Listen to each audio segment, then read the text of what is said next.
Hello दोस्तों, स्वागत करते हैं एक बार फिर से आपकी अपनी YouTube channel Bihar board study point में। दोस्तों, आज के इम्पोर्टेंट वीडियो हम डिस्कस करने जा रहे हैं बिहार बोर्ड 10th क्लास के मॉडल सेट 4 पे, जो कि दोस्तों साइंस का है। किसका? साइंस का। दोस्तों, इसमें आपको 40 क्वेश्चन पूछे जाते हैं, 40 नंबर का, और दोस्तों 80 क्वेश्चन पूछे जाते हैं।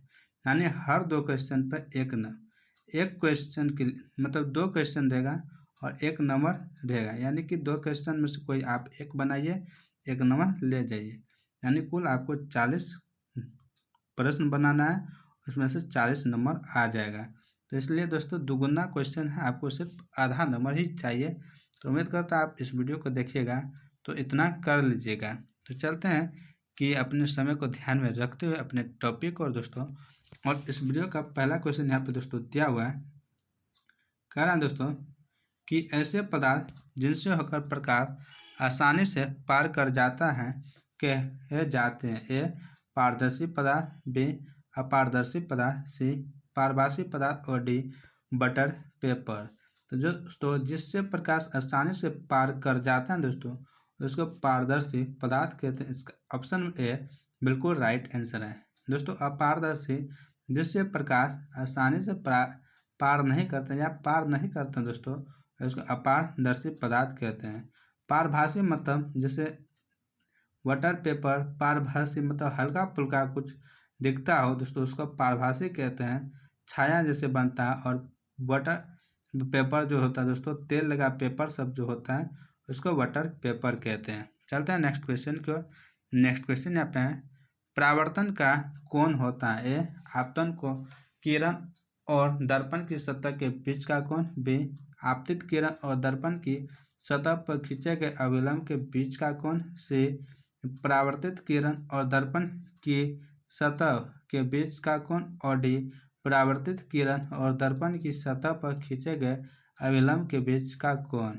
तो दोस्तों तो परावर्तन का जो कोण होता है दोस्तों, वह कोण क्या होता है? तो दोस्तों वह कोण परावर्तित किरण और दर्पण की जो सतह होता है दोस्तों, दर्पण की सतह इस पर खींचा गया दोस्तों, दर्पण की सतह पर जो खींचा गया अविलंब होता है दोस्तों, इनके कोण का कोण होता है, इनके बीच का कोण होता है दोस्तों, यह अविलंब और यह परावर्तित किरण के बीच का जो कोण होता है दोस्तों, इन्हीं को परावर्तन कोण कहते हैं। ऑप्शन नंबर डी बिल्कुल राइट आंसर है। दोस्तों यह अविलंब, यह आपतित किरण, यह परावर्तित किरण, अविलंब और परावर्तित किरण के बीच का जो कोण होता है इसी को परावर्तन कोण कहते हैं।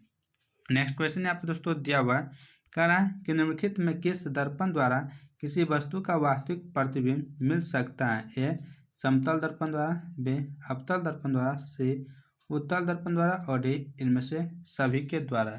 तो वास्तविक प्रतिबिंब कहता है दोस्तों किससे मिलेगा? तो अवतल दर्पण द्वारा मिलेगा। इसका ऑप्शन और बी बिल्कुल राइट आंसर है। नेक्स्ट क्वेश्चन है, वस्तु से छोटा और आभासी प्रतिबिंब इनमें से किस दर्पण से प्राप्त होगा? वस्तु से छोटा और आभासी। ए में है समतल दर्पण, बी में है अवतल दर्पण, यहाँ पे सी मान लेते हैं दोस्तों उत्तल दर्पण, और दोस्तों यहाँ पे डी मान लेते हैं इनमें से कोई नहीं। तो दोस्तों इनका जो राइट आंसर दोस्तों क्या होगा दोस्तों? तो यहाँ पे दोस्तों दिया हुआ है, यहाँ पे 2 ऑप्शन दिया है, इसलिए इनका उत्तल दर्पण क्या होगा दोस्तों? राइट आंसर डी में उत्तल दर्पण होगा, यहाँ पे सी में जो हम माने थे। नेक्स्ट क्वेश्चन यहाँ पे दोस्तों दिया हुआ है, कहता है कि नेत्र में किसी वस्तु का कैसा प्रतिबिंब बनता है? ए काल्पनिक सीधा तथा छोटा, बी काल्पनिक उल्टा तथा बड़ा, सी वास्तविक उल्टा तथा छोटा, डी वास्तविक उल्टा तथा बड़ा। तो नेत्र यानी आँख में जो प्रतिबिंब बनता है दोस्तों, वह कैसा बनता है? तो वास्तविक उल्टा तथा छोटा बनता है। इसका ऑप्शन में से बिल्कुल राइट आंसर है। नेक्स्ट क्वेश्चन है कि सामान्य नेत्र अधिकतम कितनी दूरी तक वस्तुओं को साफ साफ देख सकती हैं? ए 25 सेंटीमीटर, बी 2.5 सेंटीमीटर, सी 25 सेंटीमीटर, और डी अनंत। तो दोस्तों अधिकतम कहता है कितनी दूरी? तो अधिकतम दोस्तों अनंत तक देखता है। इसका ऑप्शन में डी बिल्कुल राइट आंसर है। अगर यहीं पर दोस्तों न्यूनतम पूछता तो 25 सेंटीमीटर होता। क्या होता है? 25 सेंटीमीटर न्यूनतम में। नेक्स्ट क्वेश्चन यहाँ पर दोस्तों दिया हुआ है, कह रहा है कि विभिन्न दूरियों पर कि वस्तुओं के प्रतिबिंब को फोकस करने के लिए आँख के लेंस की फोकस दूरी किसके द्वारा परिवर्तित होती है? ए पुतली, बी रेटिना, सी सिलियरी या पक्षाघ्र पेशियाँ और डी आइरिस या परितारिका। तो दोस्तों यह जो होती हैं सिलियरी मांसपेशी या पक्षाघ्र पेशियाँ द्वारा होती हैं। इसका ऑप्शन में से बिल्कुल राइट आंसर है। नेक्स्ट क्वेश्चन है, जब किसी तार में विद्युत धारा प्रवाहित होती है तब गतिशील कण होते हैं? ए परमाणु, बी आयन, सी प्रोटॉन दोस्तों और डी इलेक्ट्रॉन। तो दोस्तों इनका राइट जो आंसर है दोस्तों वो होगा इलेक्ट्रॉन। इसका ऑप्शन में डी बिल्कुल राइट आंसर है। नेक्स्ट क्वेश्चन दोस्तों कह रहे हैं कि प्रतिरोध का जो एसआई मात्रक होता है ए एमीटर।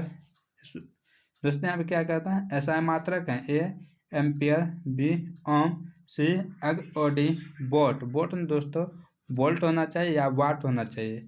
तब प्रतिरोध का जो एसआई मात्रक हो दोस्तों ओम होता है और इसका सिंबल इस तरह होता है। दोस्तों एम्पियर विद्युत धारा का एसआई मात्रक है। विद्युत धारा का एसआई मात्रक दोस्तों एम्पियर है। अग्र दोस्तों अग्र जो है दोस्तों अग्र बल का सीजीएस मात्रक दोस्तों क्या होता है? आप क्वेश्चन का आंसर दीजिए दोस्तों। और अग्र दोस्तों ऊर्जा का ऐसा मात्रक अग्र होता है। नेक्स्ट क्वेश्चन यहाँ पे दोस्तों दिया हुआ है कि किसी सीधे चालक में धारा की जो दिशा और उससे संबंध चुंबकीय क्षेत्र की दिशा होती है दोस्तों वह किस नियम से ज्ञात की जा सकती है? ए फ्लेमिंग के बाएं हस्त नियम से, बी फ्लेमिंग के दक्षिण हस्त नियम से, सी मैक्सवेल के दक्षिण हस्त नियम से और डी मैक्सवेल के वाम हस्त नियम से। तो दोस्तों इनका राइट आंसर है फ्लेमिंग के दक्षिण हस्त नियम से। ऑप्शन नंबर बी बिल्कुल राइट आंसर है। नेक्स्ट क्वेश्चन यहाँ पे दोस्तों दिया हुआ है किसी विद्युत धारावाही सीधी लंबी परिनालिका के भीतर चुंबकीय क्षेत्र ए शून्य होता है, बी इसके सिरे की ओर जाने पर घटता है, सी इसके सिरे की ओर जाने पर बढ़ता है, डी सभी बिंदुओं पर समान होता है। तो दोस्तों इनका राइट आंसर होगा सिरे की ओर जाने पर जो घटता है। इसका ऑप्शन बी बिल्कुल राइट आंसर है। नेक्स्ट क्वेश्चन है कि फ्लेमिंग के बाएं हस्त नियम में अंगूठा किसकी दिशा का संकेत करता है? ए धारा, बी चुंबकीय क्षेत्र का, सी बल का और डी इनमें से किसी का भी नहीं। दोस्तों ये अंगूठा है और ये तर्जनी और ये मध्यमा है। तो अंगूठा का दोस्तों पूछ रहा है किसका संकेत करता है? तो अंगूठा दोस्तों बल का संकेत करता है। ऑप्शन और सी बिल्कुल राइट आंसर है। दोस्तों यहाँ पे बल हुआ अंगूठा, विद्युत क्षेत्र हुआ दोस्तों मध्यमा और तर्जनी है दोस्तों विद्युत धारा का हुआ। नेक्स्ट क्वेश्चन यहाँ पे दिया हुआ है कि किसी प्रोटॉन का निम्नलिखित में कौन सा गुण किसी चुंबकीय क्षेत्र में मुक्त गति करते समय परिवर्तित हो जाता है? ए द्रव्यमान, बी वेग, सी संवेग और डी इनमें से कोई नहीं। तो इनका राइट आंसर को दोस्तों संवेग। इसका ऑप्शन सी बिल्कुल राइट आंसर है। नेक्स्ट क्वेश्चन है रासायनिक अभिक्रियाओं को व्यक्त किया जाता है? ए संकेतों के रूप में, बी अनुसूत्रों के रूप में, सी समीकरणों के द्वारा और डी सरल सूत्रों के द्वारा। तो दोस्तों रासायनिक अभिक्रिया को जो व्यक्त किया जाता है दोस्तों इनको किसके रूप में व्यक्त करते हैं? समीकरणों के रूप में। ऑप्शन में से बिल्कुल राइट आंसर है। नेक्स्ट क्वेश्चन है यहाँ पे दोस्तों समीकरण दोस्तों दिया है असंतुलित समीकरण कहता है कौन सा इनमें से? इसका दोस्तों डायरेक्ट हम आंसर बता देते हैं। इनका जो राइट आंसर दोस्तों होगा PbNO3 का होल 2 जब अभिक्रिया होगा तो PbO plus NO2 plus O2 बनेगा। ऑप्शन में से बिल्कुल राइट आंसर है। नेक्स्ट क्वेश्चन है कैल्शियम कार्बोनेट को गर्म करने पर कैल्शियम ऑक्साइड एवं कार्बन डाइऑक्साइड बनते हैं। यह किस प्रकार का रासायनिक अभिक्रिया है? ए विस्थापन, बी उभय विस्थापन, सी उदासीनीकरण और डी अपघटन। तो दोस्तों इनका राइट आंसर है दोस्तों उभय विस्थापन। इसका ऑप्शन बी बिल्कुल राइट आंसर है। नेक्स्ट क्वेश्चन है निम्न में कौन भस्म नहीं है? भस्म दोस्तों इनमें से कौन नहीं है? ए KOH, बी ZNO, सी AlOH का होल 3 और डी NaCl। तो भस्म दोस्तों इनमें से कौन सा नहीं है? तो भस्म इनमें से दोस्तों नहीं है Cl, इसका ऑप्शन में डी बिल्कुल राइट आंसर है। नेक्स्ट क्वेश्चन यहाँ पे दोस्तों दिया है, निम्नलिखित में कौन लवण है? ए HCl, बी NaCl, सी NaOH और डी KOH। तो दोस्तों लवण पूछ रहा है, इनमें से कौन सा है? तो लवण दोस्तों NaCl है, इसका ऑप्शन नंबर बी बिल्कुल राइट आंसर है। नेक्स्ट क्वेश्चन है, निम्नलिखित में किन में अम्ल के गुण नहीं होते? ए जो लाल लिटमस पत्र को नीला करते हैं, बी जिनका स्वाद खट्टा होता है, सी जो धातु से अभिक्रिया करते हैं और डी जो क्षार से अभिक्रिया करते हैं। तो अम्ल के गुण इनमें से नहीं है। तो दोस्तों अम्ल के गुण इनमें से कौन नहीं है? तो जो लाल लिटमस पत्र को नीला करते हैं दोस्तों, यही इनका ऑप्शन ए बिल्कुल राइट आंसर होगा। चलते हैं नेक्स्ट क्वेश्चन को दोस्तों। नेक्स्ट क्वेश्चन यहाँ पे दिया हुआ दोस्तों, कह रहा है निम्न में से किस धातु को केरोसिन में डुबाकर रखते हैं? ए मैग्नीशियम, बी सोडियम, सी मरकरी और डी टंगस्टन। दोस्तों सोडियम, यहाँ पे केरोसिन पूछ रहा है दोस्तों, तो केरोसिन में डुबाकर दोस्तों सोडियम को रखते हैं, इसका ऑप्शन नंबर बी बिल्कुल राइट आंसर है। नेक्स्ट क्वेश्चन है, बॉक्साइट निम्नलिखित में से किस धातु का अयस्क है? ए मैग्नीशियम, बी सोडियम, सी एल्युमिनियम और डी बेरियम। तो कहता है बॉक्साइट दोस्तों, तो दोस्तों बॉक्साइट जो है एल्युमिनियम का अयस्क है, इसका ऑप्शन बी दोस्तों सी बिल्कुल राइट आंसर है। क्या? एल्युमिनियम। नेक्स्ट क्वेश्चन यहाँ पे दोस्तों दिया हुआ है, कह रहा है दोस्तों कि निम्नलिखित में किस धातु पर वायु प्रभाव नहीं पड़ता है? ए सोना, बी सोडियम, सी लोहा और डी तांबा। तो वायु का जो प्रभाव नहीं पड़ता है वह धातु कौन सा दोस्तों? तो वह धातु है सोना, इसका ऑप्शन ए बिल्कुल राइट आंसर है। नेक्स्ट क्वेश्चन है, इनमें किस धातु का विस्थापन उसके लवण के विलयन में लोहा द्वारा होता है? ए कैल्शियम, बी सोडियम, सी तांबा और डी पोटेशियम। तो दोस्तों धातु का जो विस्थापन लवण के विलयन में लोहा द्वारा होता है दोस्तों, वह कौन सा है दोस्तों? तो वह है दोस्तों तांबा, ऑप्शन में सी बिल्कुल राइट आंसर है। नेक्स्ट क्वेश्चन है, प्रथम कार्बनिक यौगिक यूरिया का संश्लेषण किसने किया था? ए कोल्बे, बी बॉलर, सी बर्जिलियस और डी इनमें से कोई नहीं। तो दोस्तों प्रथम कार्बनिक यौगिक यूरिया का जो संश्लेषण किया था दोस्तों वह था बॉलर, इसका ऑप्शन बी बिल्कुल राइट आंसर है। चलते हैं दोस्तों आगे के क्वेश्चन की ओर। दोस्तों यहाँ पे दिया हुआ नेक्स्ट क्वेश्चन कह रहा है दोस्तों कि जीवन शक्ति के सिद्धांत का प्रतिपादन किसने किया था? ए बर्जिलियस ने, बी लवाजे ने, सी बॉलर ने और डी कोल्बे ने। तो दोस्तों जीवन शक्ति के सिद्धांत दोस्तों इनका जो प्रतिपादन किया दोस्तों वो क्या था? बर्जिलियस ने, इसका ऑप्शन ए बिल्कुल राइट आंसर है। नेक्स्ट क्वेश्चन यहाँ पे दोस्तों दिया हुआ है, कह रहा है दोस्तों कि चलते हैं क्वेश्चन की ओर। पहले दोस्तों यहाँ पे दिया हुआ क्वेश्चन कि कार्बनिक यौगिकों में तत्वों के संयोग का जो आधार है, संयोग का जो आधार है वो पढ़ाइए। ए विद्युत संयोजकता, बी सहसंयोजकता, सी उप सहसंयोजकता और डी कोई नहीं। तो कार्बनिक यौगिकों में जो तत्वों के दोस्तों संयोग हैं दोस्तों, इनका जो आधार है वह है सहसंयोजकता, इसका ऑप्शन में भी बिल्कुल राइट आंसर है। नेक्स्ट क्वेश्चन यहाँ पे दोस्तों दिया हुआ है, कहना दोस्तों वे पौधे जिनका पोषण सारी गली चीज़ों पर आश्रित रहता है उन्हें कहा जाता है? ए परजीवी, बी मृतजीवी, सी स्वपोषी और डी परपोषी। यानी सारी गली चीज़ों पर जैसे आलू का छिलका, कदुआ का छिलका, सड़ा हुआ गोबर, यह सब दोस्तों रहता है, उस पर जो आश्रित रहता है वह पौधा क्या कहलाता है? तो दोस्तों वह पौधा कहलाता है मृतपोष जीव, इसका ऑप्शन बी बिल्कुल राइट आंसर है। जैसे दोस्तों गोबर छत्ता हुआ मृतजीवी हुआ। चलते हैं नेक्स्ट क्वेश्चन की ओर। नेक्स्ट क्वेश्चन यहाँ पे दोस्तों कह रहा है स्वपोषी भोजन के लिए आवश्यक है? A chlorophyll, B Surya Prakash, C H2O एवं CO2 और डी इनमें से सभी। तो स्वपोषी भोजन के लिए जो आवश्यक है दोस्तों वो सभी पर चीज़ चाहिए, इसका ऑप्शन डी बिल्कुल राइट आंसर है। नेक्स्ट क्वेश्चन है पौधों द्वारा CO2 लेने और छोड़ने की क्रिया को कहते हैं? ए वाष्पोत्सर्जन, बी श्वसन, सी परासरण और डी प्रकाश संश्लेषण। तो CO2 जो लेता है दोस्तों पौधा और O2 जो छोड़ता है दोस्तों, इस क्रिया को क्या कहते हैं? तो दोस्तों इस क्रिया को प्रकाश संश्लेषण कहते हैं। इसका ऑप्शन नंबर डी बिल्कुल राइट आंसर है। नेक्स्ट क्वेश्चन है, प्रकाश संश्लेषण होता है ए कवकों में, बी जंतुओं में, सी हरे पौधों में और डी परजीवियों में। तो प्रकाश संश्लेषण कहाँ पे होता है दोस्तों? तो हरे पौधों में होता है। इसका ऑप्शन में से बिल्कुल राइट आंसर है। चलते हैं दोस्तों नेक्स्ट क्वेश्चन की ओर।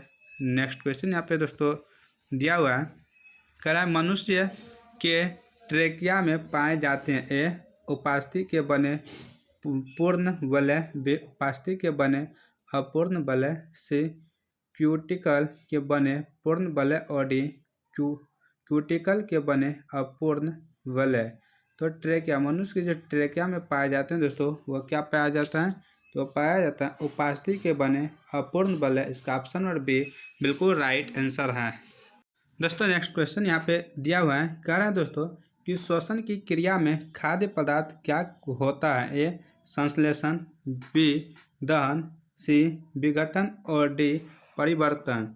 तो श्वसन की क्रिया में जो खाद्य पदार्थ का होता है दोस्तों, इसका जो होता है विघटन होता है, यानी टूट जाता है। इसका ऑप्शन में से बिल्कुल राइट आंसर है।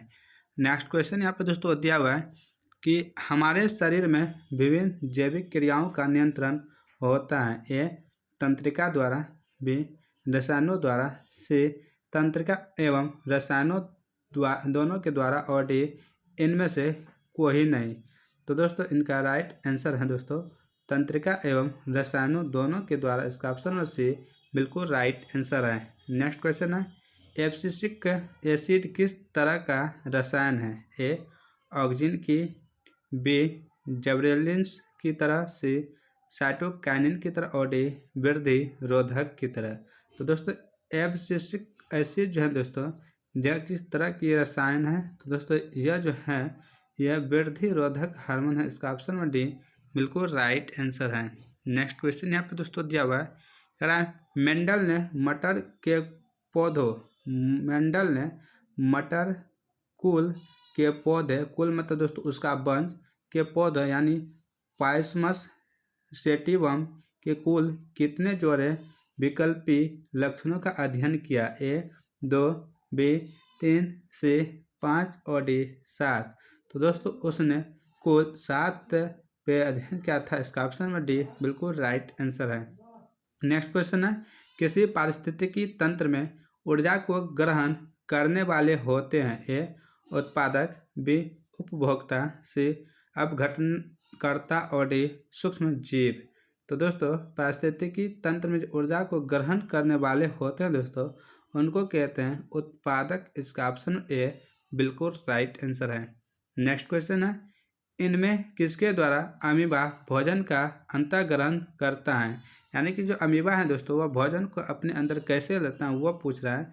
ए कुटपाद द्वारा, बी परिवहन द्वारा, सी भोजन रसधानी और डी केंद्रक। तो इनका जो सही आंसर है दोस्तों वह है कुटपाद। क्या दोस्तों? कुटपाद। जैसे ये दोस्तों अमीबा है, अमीबा का संरचना एक जैसा नहीं होता, उसका बदलते रहता है। अमीबा है, जैसे यहाँ पे भोजन है दोस्तों ये धीरे धीरे धीरे ये अपना शेप बदलेगा और इसको चारों तरफ से घेरेगा। जैसे घेर लिया इसको धीरे धीरे अंदर ले लेगा और यहाँ पे क्या होता है राजधानी में जाकर वह विघटित होने लगता है, उसको पचाने लगता है। तो कुटपात हुआ। इसी को दोस्तों और पादप भी कहते, क्या कहते हैं? पादाब भी कहते हैं दोस्तों, यह भी याद रखिएगा। क्या? पादाब। नेक्स्ट क्वेश्चन यहाँ पे दिया है दोस्तों कि पौधों में किस क्रिया के द्वारा बाहरी वातावरण से ऑक्सीजन कोशिकाओं तक पहुँचता है? ए विसरण, बी किण्वन, सी प्रकाश संश्लेषण और डी ए तथा बी दोनों। तो दोस्तों इनका राइट जो आंसर है दोस्तों वह है विसरण के द्वारा। इसका ऑप्शन ए बिल्कुल राइट आंसर है।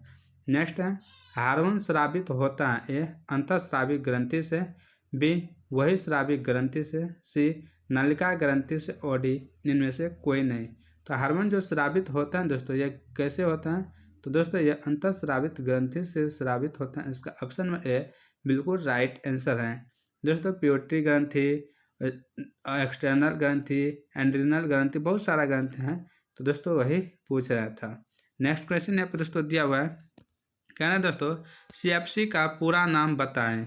ए में है क्लोरोफ्लोरोकार्बन, बी में है क्लोराइड और सी में है क्लोरोफ्लोरोकार्बन और डी में है दोस्तों इनमें से कोई नहीं। क्या है? क्लोरोफ्लोरोकार्बन। फ्लोरीन दोस्तों यहाँ पे फ्लोरीन है, फ्लोरीन है, तो इसलिए आप ये दोनों को ध्यान में रखिएगा। क्लोरोफ्लोरीन कार्बन है और यहाँ पे क्लोरोफ्लोरोकार्बन है, याद रखिएगा। तो दोस्तों इनका जो राइट आंसर होगा CFC यानी क्लोरोफ्लोरोकार्बन, ऑप्शन नंबर सी। दोस्तों इन्हीं के कारण क्या हो रहा है, ओजोन परत जो दोस्तों ओजोन परत उसमें क्षति हो रही है, उसमें छेद हो रही है। चलते हैं नेक्स्ट क्वेश्चन की ओर।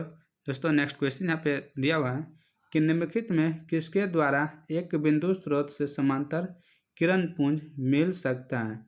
एक बिंदु से समांतर किरण पुंज दोस्तों मिल सकते हैं किसके द्वारा? ए अवतल दर्पण, बी उत्तल दर्पण, सी ए और दो दोनों और डी इनमें से कोई नहीं। तो दोस्तों इनका बिल्कुल राइट आंसर है अवतल दर्पण से।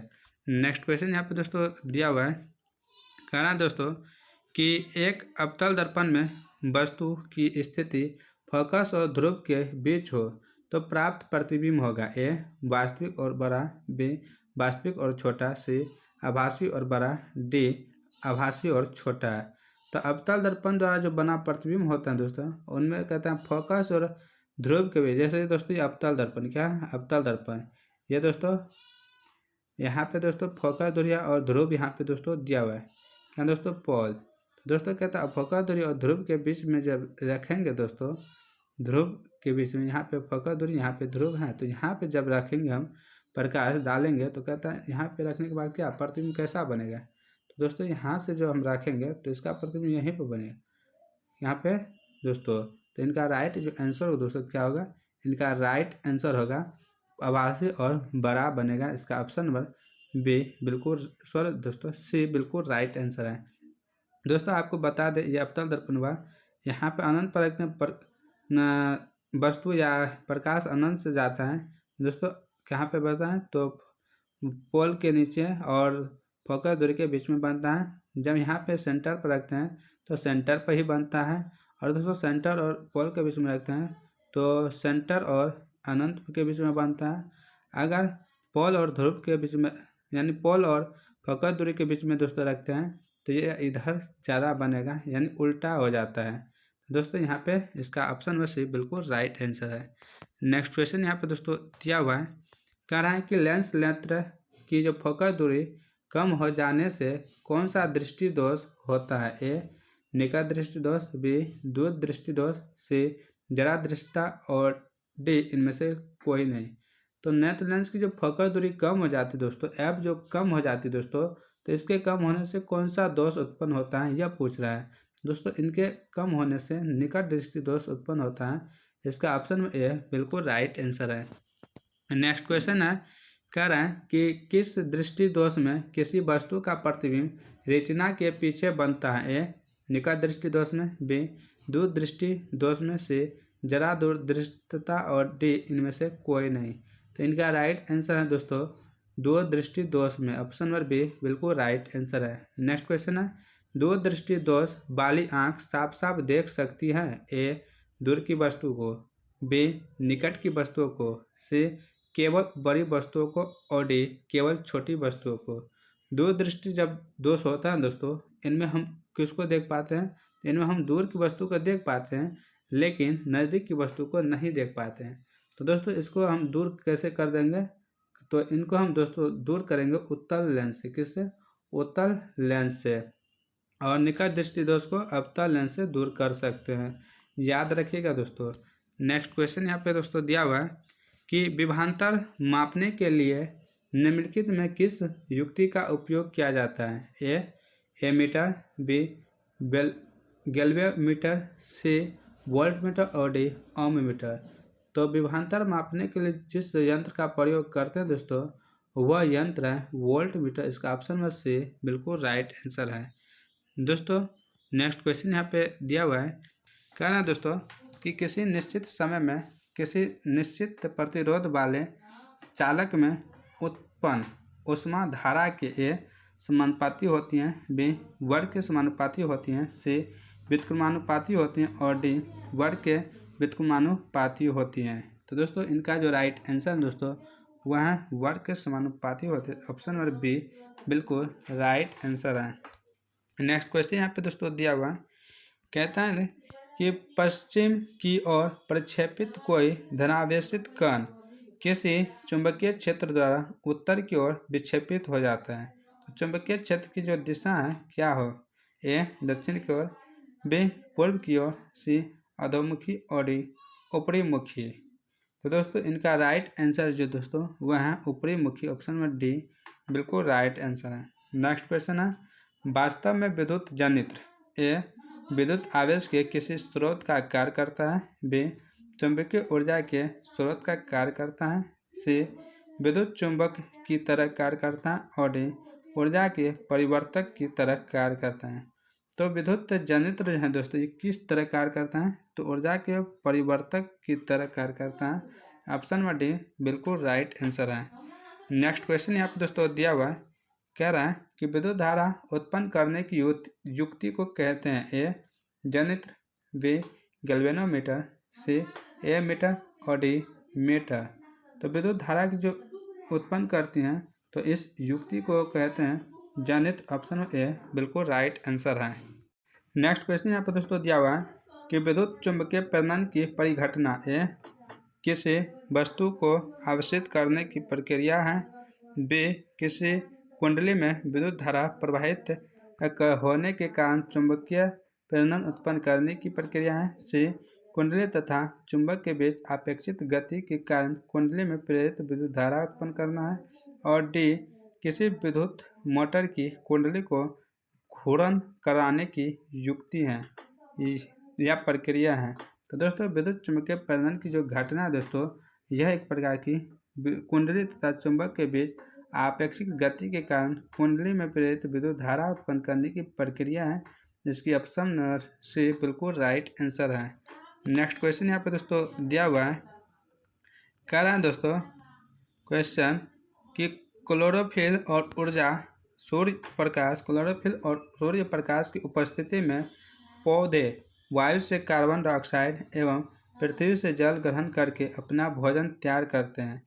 इस प्रकार की अभिक्रिया है, ए संयोजन, बी प्रकाश रासायनिक, सी विस्थापन और डी अवक्षेपण। तो दोस्तों यह जो अभिक्रिया है दोस्तों यह अभिक्रिया कौन सा है, तो यह है विस्थापन। इसका ऑप्शन में सी बिल्कुल राइट आंसर है। नेक्स्ट क्वेश्चन यहाँ पे दोस्तों दिया हुआ है कि सिल्वर नाइट्रेट के जलीय विलयन में सोडियम क्लोराइड का जलीय विलयन डालने पर अविलय सिल्वर क्लोराइड विलय से पृथक हो जाता है। तो इस अभिक्रिया को कहते हैं, ए उदासीनीकरण, बी अपघटन, सी अवक्षेपण और डी ऊष्माक्षेपी। तो दोस्तों इस अभिक्रिया को कहते हैं अवक्षेपण। इसका ऑप्शन में सी बिल्कुल राइट आंसर है। नेक्स्ट क्वेश्चन यहाँ पे दोस्तों दिया हुआ है, कह रहा निम्नलिखित में ऊष्माक्षेपी अभिक्रिया कौन सी है। दोस्तों इनका डायरेक्ट आंसर आपको बता दें, इनमें ऑप्शन नंबर बी बिल्कुल राइट आंसर है। C+O2 अभिक्रिया करेगा तो CO2 बनेगा और 94.45 केल्विन कैलोरी जो ऊर्जा है वह उत्पन्न करेगा। नेक्स्ट क्वेश्चन है कि कार्बन डाइऑक्साइड जल से अभिक्रिया करके बनाता है, ए सल्फ्यूरिक अम्ल, बी कार्बनिक अम्ल, सी सल्फ्यूरिक अम्ल और डी कार्बोलिक अम्ल। दोस्तों अगर आप तेज़ी से पढ़ते हैं तो आपको ज़रूर से ज़रूर कंफ्यूज होगा ही। तो यहाँ पे सल्फ्यूरस है और यहाँ पे सल्फ्यूरिक है, तो आप ध्यान से पढ़िएगा दोस्तों। तो यहाँ पे जो इनका राइट आंसर है दोस्तों क्या है, कार्बोनिक अम्ल। इसका ऑप्शन नंबर बी बिल्कुल राइट आंसर है। नेक्स्ट क्वेश्चन है एसिटिक अम्ल दुर्बल अम्ल है क्योंकि, ये इसका जलीय विलयन अम्लीय है, बी यम पूर्णतः आयनित होता है, सी यह आंशिक रूप से आयनित होता है और डी इसमें COOH समूह होता है। तो एसिटिक अम्ल जो है दुर्बल यह किस लिए होता है, तो दोस्तों यह आंशिक रूप से आयनित होता है इसी के कारण। ऑप्शन नंबर सी बिल्कुल राइट आंसर है। नेक्स्ट क्वेश्चन है निम्नलिखित में कौन प्रबल भस्म है, A NH4OH, B NaOH, C MgOH का होल 2 और D CuOH का होल 2। तो प्रबल भस्म यहाँ पे जो है दोस्तों वो कौन सा है, तो वह है दोस्तों NaOH। इसका ऑप्शन और बी बिल्कुल राइट आंसर है। नेक्स्ट क्वेश्चन है, निम्नलिखित में कौन सी धातु साधारण ताप पर द्रव रूप में पाई जाती है? A lithium, B lead, C mercury और डी सिल्वर। तो कहते हैं धातु साधारण ताप पर द्रव अवस्था में कौन सा पाया जाता है दोस्तों, तो वह है दोस्तों मरकरी। इसका ऑप्शन और सी बिल्कुल राइट आंसर है, मतलब 12 दोस्तों। और दोस्तों एक होता है अधातु, कौन सा है दोस्तों वह, तो वह है ब्रोमीन। कौन सा दोस्तों, ब्रोमीन और धातु होता है। चलते हैं नेक्स्ट क्वेश्चन की ओर। नेक्स्ट क्वेश्चन यहाँ पे दिया हुआ है, कह रहा है निम्नलिखित में कौन विद्युत का सुचालक है? ए सल्फर, बी प्लास्टिक, सी आयोडीन और डी ग्रेफाइट। तो विद्युत का जो सुचालक है दोस्तों वो कौन सा है, तो वह है ग्रेफाइट। इसका ऑप्शन और डी बिल्कुल राइट आंसर है, जो कि दोस्तों अधातु है। क्या दोस्तों, अधातु हैं, फिर भी यह सुचालक हैं दोस्तों। आयोडीन है सबसे अधिक अधातु चमकीला तत्व है, कौन सा, आयोडीन। चलते हैं नेक्स्ट क्वेश्चन की ओर। नेक्स्ट क्वेश्चन यहाँ पे दोस्तों दिया हुआ है, क्रियाशीलता श्रेणी में हाइड्रोजन के नीचे वाली धातु है? ए अम्लों से अभिक्रिया कर हाइड्रोजन आयन देती हैं, बी अम्लों से अभिक्रिया कर हाइड्रोजन गैस बनाती हैं, सी जल के साथ साधारण ताप पर ही अभिक्रिया करती हैं, और डी इनमें से कोई नहीं। तो हाइड्रोजन के नीचे की धातु हैं दोस्तों वो कौन सा है, तो वह है इनमें से कोई नहीं। इसका ऑप्शन और डी बिल्कुल राइट आंसर है। नेक्स्ट क्वेश्चन यहाँ पे दोस्तों दिया हुआ है, कहना दोस्तों निम्नलिखित में किस विधि द्वारा लोहे की कढ़ाई को लोहे की जो कढ़ाई है उसको जंग लगने से बचाया जा सकता है? ए ग्रीज का लेपन करके, बी रंगाई करके, सी जस्ता की परत चढ़ा के, और डी इनमें से सभी के द्वारा। तो लोहे की जो कढ़ाई है दोस्तों उनमें जो जंग लगता है दोस्तों, उस जंग को कैसे हम बचा सकते हैं उस कढ़ाई को जंग से, तो दोस्तों इनका राइट आंसर होगा जस्ता की परत चढ़ाकर। ऑप्शन नंबर सी बिल्कुल राइट आंसर है। नेक्स्ट क्वेश्चन है, एल्डिहाइड श्रेणी के यौगिकों में निम्नलिखित में कौन क्रियाशील समूह विद्यमान होता है? A bond OH, B bond COOH, C bond CHO और डी बॉन्ड NH2। तो दोस्तों क्रियाशील समूह विद्यमान है, इनमें से कौन सा वह यौगिक है दोस्तों एल्डिहाइड श्रेणी का, तो दोस्तों वह है बॉन्ड CHO। इसका ऑप्शन में सी बिल्कुल राइट आंसर है। नेक्स्ट क्वेश्चन है, अनुसूत्र C5H12 के कितने श्रृंखला समावयवी होंगे? ए 2, बी 3, सी 4 और डी 5। तो इनका कहता है कितना श्रृंखला समावयवी है दोस्तों C5H12 का, तो दोस्तों वह है 3। कितना, 3। ऑप्शन नंबर बी बिल्कुल राइट आंसर है। नेक्स्ट क्वेश्चन है, हीरे में कार्बन परमाणुओं को बांधे रखने वाले कौन से बंध हैं? ए आयनिक, बी सहसंयोजी, सी द्विध्रुवीय और डी वांडर वाल्स बॉल। तो दोस्तों वांडर वाल्स बल है यहाँ पे, तो दोस्तों इनका राइट आंसर है सहसंयोजी। इसका ऑप्शन में बी बिल्कुल राइट आंसर है। नेक्स्ट क्वेश्चन है, हरे पौधे प्रकाश संश्लेषण में कच्चे सामग्री जल और किसी कच्ची सामग्री का इस्तेमाल करते हैं? तो दोस्तों कहता है किस कच्ची सामग्री का इस्तेमाल करते हैं? ए कार्बन डाइऑक्साइड, बी क्लोरोफिल, सी सूर्य प्रकाश और डी ऑक्सीजन। तो दोस्तों कच्ची सामग्री तो करवे करता है प्रकाश संश्लेषण में, जल करता है, और दोस्तों एक और है कौन सा, तो वह है कार्बन डाइऑक्साइड। इसका ऑप्शन और सी बिल्कुल राइट आंसर है। नेक्स्ट क्वेश्चन यहाँ पर दोस्तों दिया हुआ है, कहना है कार्बन स्वांगीकरण या प्रकाश संश्लेषण में ऊर्जा का स्रोत है? ए जल, बी क्लोरोफिल, सी सूर्य का प्रकाश और डी CO2। तो दोस्तों इनका राइट आंसर है सूर्य का प्रकाश। ऑप्शन नंबर सी बिल्कुल राइट आंसर है। नेक्स्ट क्वेश्चन है, मनुष्य का हृदय प्रति मिनट कितनी बार धड़कता है? ए 120 बार, बी 72 बार, सी 200 बार और डी 500 बार। तो मनुष्य का जो हृदय है दोस्तों वह प्रति मिनट जो धड़कता है वह धड़कता है 72 बार। इसका ऑप्शन नंबर बी बिल्कुल राइट आंसर है। नेक्स्ट क्वेश्चन है, फेफड़े में शुद्ध होने के बाद रक्त हृदय के किस कोष्ठ में लौटता है?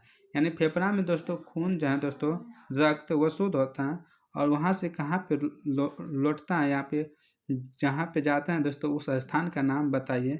ए दायां अलिंद, बी दायां निलय, सी बायां अलिंद और डी बायां निलय। तो दोस्तों यह कहाँ पे जाता है, तो यह जाता है बायां अलिंद में। इसका ऑप्शन नंबर सी बिल्कुल राइट आंसर है।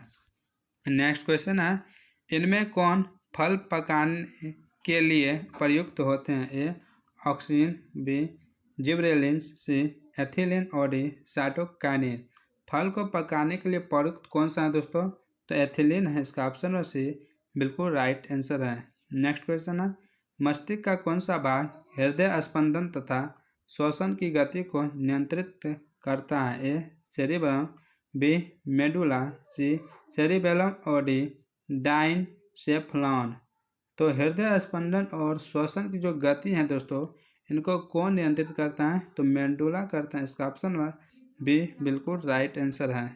नेक्स्ट क्वेश्चन यहाँ पे दोस्तों दिया हुआ है, कह रहा है किसी जीव की जीनी संरचना कहलाती है। ए लक्षण प्ररूप या फेनोटाइप, बी जीन प्ररूप या जीनोटाइप, सी आनुवंशिकी और डी विभिन्नता।